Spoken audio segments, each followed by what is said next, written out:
it's not every day you walk into the cinema with zero expectations and walk out completely wowed. That was my experience on F1, Joseph Kosinski and Brad Pitt's latest film. Ladies and gentlemen, I have to say this. I'm never one to give into hyperbole, but I think this film, for me at least, has to be one of the best of 2025 and is easily, despite the fact that we have Superman, Fantastic Four, and a host of other tentpoles coming out, I think this is the blockbuster of the summer. And what's it called? The box office has responded. I think it backs me up on this. And its opening weekend alone, it's made $140 million. That is very encouraging considering that is a non-franchise movie. I was going to start this one off at least by saying that it is in large part thanks to Tom Cruise that this movie exists. Not that, for example, he wrote the script or, for example, executive produced it or anything like that. But if it wasn't for the success of Top Gun Maverick, I don't think this movie would have existed. And there's a couple of reasons why I say that. Firstly, Joseph Kosinski directed, of course, Top Gun Maverick, and we all know what a grand slam that was. A home run, a slam dunk, any number of sports idioms that you wish to use. But if it wasn't for the success of that movie, I don't think Kosinski, and I'm not saying that a studio would have signed off on this, but I don't think Kosinski would have learnt lessons enough to deliver a movie like F1. Because when you guys do watch this movie, and I sincerely hope that you guys watch this on the big screen, on an IMAX, because that is essentially what this movie is made for. Unfortunately, I only got to watch it on a standard cinema screen. But the lessons learned from Top Gun Maverick have been wholly transplanted to this movie. So in essence, F1 is the Top Gun Maverick for the racing sports action film. It is a spiritual companion. It is essentially the same story, but it is just transposed into the F1 racing world. And you know what? That is A-okay. That is perfect. I mean, having a similar storyline realized in a different setting, some would call it derivative. But I think that for this particular story, for its star, I think that it works, and it works so well that, again, I have to say that I came out of this movie just glad to be alive. Well, I think that's overstating, but just glad that sort of cinema today still is able to deliver good movies that might seemingly be formulaic, but are still able to deliver. It's just honest to goodness filmmaking. Where do we start? Okay, so very briefly, of course, it stars Brad Pitt as a seasoned, haggard, battered, bruised race car driver, a journeyman of sort, who had a very, very brief career in Formula One. It was cut short by an accident. And ever since then, he's been sort of globe-trotting, going from one race to the other, being plugged in by various sort of teams and whatnot to sort of fill in a gap. And the gap is a good race car driver, a driver who sort of takes risks, loves to drive. And we see that in the opening moments in which he's in Daytona 500.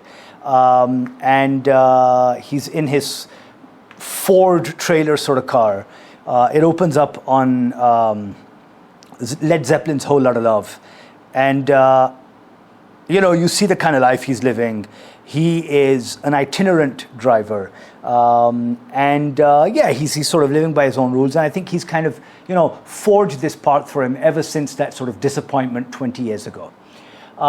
Cut to a scene in a diner where Javier Bardem walks in, who is also a former race driver, now team owner, and former friend of Brad Pitt's character, Sonny Hayes. and he calls upon him to help revive his failing team, Apex GP, who has a bit of an upstart young driver played by Damon Idris. And yeah, that's where it goes. So where the parallels, or where at least the Top Gun Maverick part comes in, is that much like Tom Cruise's character, Pete Mitchell, you have a Maverick, you have a exceptional pilot who, because of attitude, perhaps because of sort of being bound by the strictures of service, of being in the Navy, he just never progressed. But he's happy with that. All he wants to do is fly. And he's brought in to sort of, as you guys all know, you already know the plot to this, but he's brought in to sort of shape up this team, whip them up into shape for a particular mission. And that's essentially what Sonny Hayes, Brad Pitt's character, does. Brought in to reinvigorate this team somehow try and kickstart them back into winning.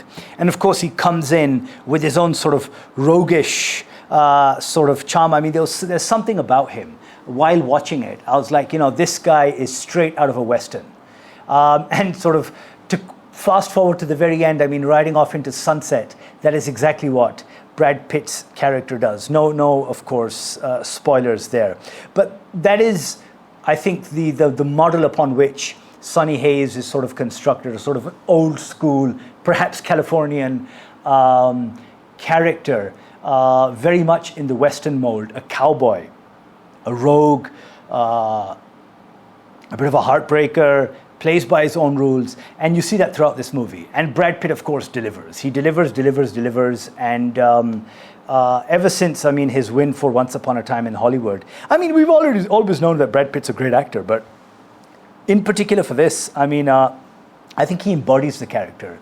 And I can't help but feel that, I don't know if you guys caught that interview with Joseph Kosinski about how a possible sequel would have Brad Pitt, Sonny Hayes, and Tom Cruise's character from Days of Thunder. So I can't help but feel that these two characters are cut from the very same cloth. Brad Pitt's amazing in this movie. But that goes for, perhaps I would say, everyone. I think the only potential, I would say, weak link, I wouldn't even want to say that, but I think maybe that's how the character was written. Not sure. But I think the only weak link is Damon Idris, the young British actor who plays the brash, very much like Sonny Hayes, a younger version of him, race car driver, who is similarly gifted but immature, inexperienced. And Brad Pitt's character comes in to sort of, give him a stiff kick up the ass to get him in shape somehow. I don't know, there's something, it's somewhat one-dimensional, that character. There is there's moments where you do see flashes of a character develop, but I just don't see it in this actor. But I won't fault the actor himself. Maybe it's perhaps how he was written. Javier Bardem, of course, I have to give props, a big up to this man. Besides his acting, but if you saw in the premiere of F1, there he was on the red carpet, dressed all in black, and he had a Palestine badge.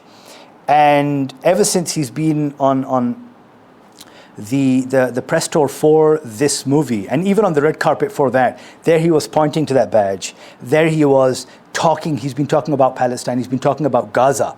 So I really have to give it to him. He was even there on The View. I mean, I don't think those ladies expected him to be, talking about Gaza, talking about the genocide that's ongoing there. So that is a moment where I felt that, in recent months, in recent years, unfortunately, because the conflict's been going now for 2 years, I felt that sort of, what is the point of these movies? What is the point of these red carpets? You had the Met Gala, you have all of these events. How can people be celebrating that while this is going on? But then, and I think Mr. Bardem has helped me understand that those platforms can be used for this.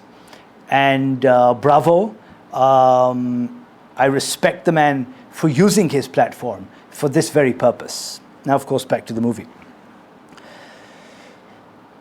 I mentioned that the movie kicks off with Led Zeppelin's Whole Lotta Love, but, while of course that is actual music, music taken for the soundtrack. The soundtrack itself by Hans Zimmer is exactly the kind of pulse-pounding, sort of synthwave soundtrack that I think all movies, or at least all sports movies, need to look to and just be envious of. It is so well done. And the minute that Brad Pitt gets into the cockpit of that F1 car and takes off on the track, and this music starts playing, I will admit that I've been listening to this song on repeat ever since for the days ever since I watched the movie. And there are, Hans Zimmer is, and I'm not trying to throw any shade towards other composers out there, but I mean, I don't think anyone can quite come close to this man. I mean, from what he did with Dune to what he's done now with F1, and this is an entire show where I could talk about him and his body of work, but I'm just saying that in the past couple of years, he's delivered these stellar soundtracks, and F1 is evidence of that. It's fantastic. What a soundtrack. So, I mean, when you say firing on all cylinders, and I think that's very apt for this particular movie, that's where this movie just really comes together. Despite its length, it clocks in at 2 hours, 25 minutes. I could sit there watching this movie for hours on end. It's just a movie that brings you in. There is charm, there are thrills, there is story, there is an opening into this world that I'm sure, a lot of you out there already know of. F1 is very, popular. People love it. But for those of us, like the uninitiated like myself, who's only, watched an occasional race here and there, dramatizing it like this just really helps to underscore what it takes.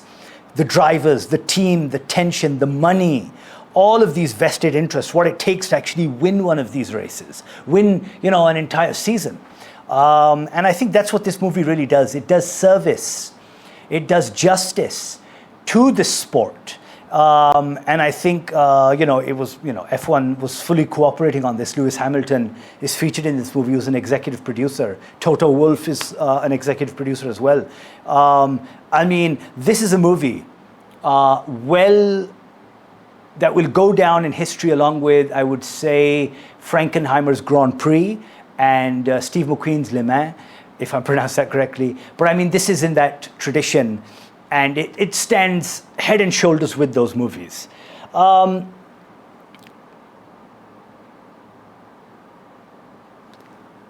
me get to, I would say, the technical aspect of this movie, and then I'll get into the script, where I felt there were one or two things that kind of downgrade the movie from an A to a B++.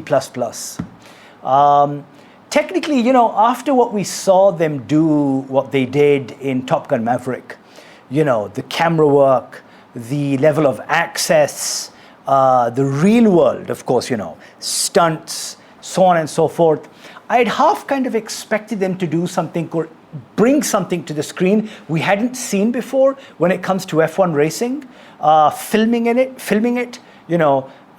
capturing it on screen. But sort of when you do watch movies like, as I said, Grand Prix, which is from 64, Le Mans, which is from, I think, 71, I don't think, despite the almost half century that separates these movies, there's nothing really new, I would say, in terms of filmmaking or craft in the cinematography of shooting these races in this movie, which I was a little let down by. There is that one sort of camera movement where you have the camera on a swivel almost. Yeah, it's placed on the side of the car while it's racing, and sort of it's a back view and then it swivels to the front. That was kind of cool, but I was half expecting there to be just a little more. With the advances in drone technology, with the advances, forget CG because, they're trying to keep this as real as possible. But with those advances, I was half expecting there to be just, a little more, something almost Top Gun Maverick, levels of cinematography, or at least new. Because in watching an actual F1 race, you get, a similar feel. But I mean, I've already seen that in actual F1 races. So what did F1 bring to the table that was new? Not much. That was, I think, a bit of a letdown. I wonder why. Maybe perhaps the nature of the sport doesn't allow for, I guess, I mean, what are you going to do? Like mount another camera on another, sort of Formula One car? And I don't know. I guess this is a question, and an answer for the director and other people out there to, this is something for them to expound upon. But that was, I think, a bit of a letdown for me. But I'm quibbling. Kerry Condon. She's a bit of a revelation. Now, I've seen her in a lot of things. The last time I saw her was in that Liam Neeson movie, In the Land of Saints and Sinners. So she was a bit of a revelation because normally an actress like that, she's always like, I wouldn't even say in a supporting role. They're like in the supporting roles, You don't generally see her given sort of such a prominent role, but she does. She's there. I mean, she's going toe-to-toe with Brad Pitt, Javier Bardem, and all of them. So, I mean, she was a revelation, and good on her. I think that she was a welcome addition, and it was good to see someone like that, and a good actress very much in her own right, but just given a role.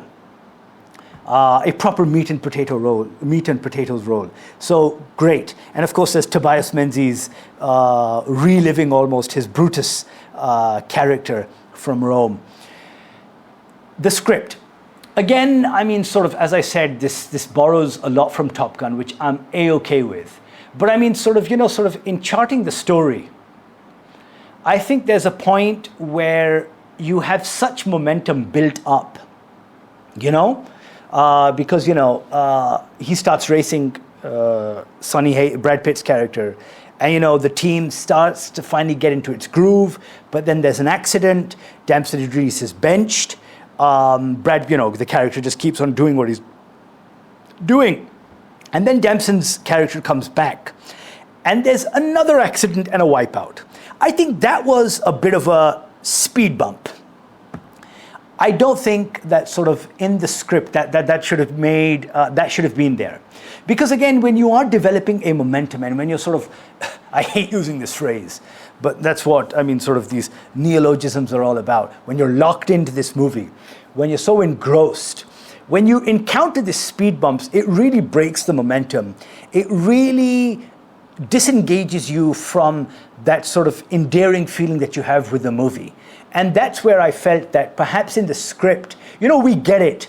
They're going through the motions. These are like, they're just trying to make it work. The team, they're trying to gel together. But we saw that for, I would say, a good hour and a half. But when we come back to that again, I feel that maybe I'm not saying the script writers, in this case, it's Joseph Kosinski, the director himself, and another person, I'm forgetting their name at the moment. I think that maybe that's when sort of like, you have to fall back on something else. That's where I think, for me at least, it goes down from an A to a B++, because that's where I think that the script was imperfect. Everything else is working very well. And that's a shame, because sort of like, when you have this almost 3/4 into the movie, a great sort of first half, and then a fantastic finale, just this little bit in between kind of robs the movie of perfection. It's okay. It still delivered on being what it is, of course, meant to be: a popcorn flick, a summer flick, a blockbuster, a film that is meant to make bagfuls of money and still be entertaining at the same time. And yes, sir, that's exactly what this was. That's what I'd hoped Top Gun Maverick would be. Mission Impossible Final Reckoning. But you can check out my review on this on the page.